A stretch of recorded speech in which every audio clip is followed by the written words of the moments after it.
2021, demolition crews hired by the provincial government moved in to tear down the historic foundry buildings in Toronto's West Donlands. That move outraged residents here, and they took the matter to court. Eventually, a settlement was reached that would see 1,000 condo units built here, a quarter of which would be affordable housing. But nearly 2 years later, there's no activity at this site. I just ran down there and wanted to get them to stop. So I just started yelling.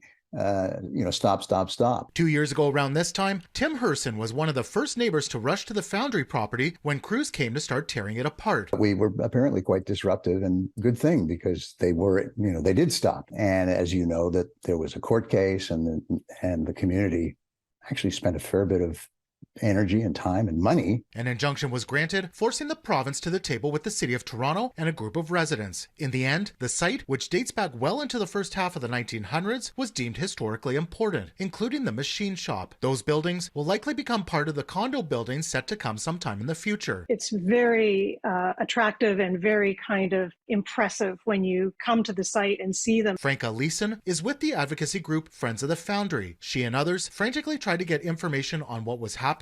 In August of 2021, news of an agreement to stop demolition, but there were indications of a deal behind the scenes, and the property received a minister's zoning order allowing for residential development. The day after the MZO was issued, the agreement of purchase and sale was signed. It was signed with this numbered company that was based in Concord. There's been no indication the site went out for public tender. The group said they did a title search and found the buyer. A group called Eastern Avenue Condo GP Inc. got the land for $101 million. A development plan for the site doesn't appear to have been filed with authorities, and neighbors want to know what's happening. We went to the address listed on the documents, and it's the head office for Aspen Ridge Homes, a company affiliated with the DeGasperis family, well-known developers, to try to get answers. No one was available after emailing and visiting on Thursday and Friday. CityNews also tried to get information about the deal from Ontario's Municipal Affairs and Housing Ministry. Questions about the sale were ignored. Officials said the lands were mostly unused for 40 years, while reiterating affordable housing, in part, will go there. What is the sale transaction all about?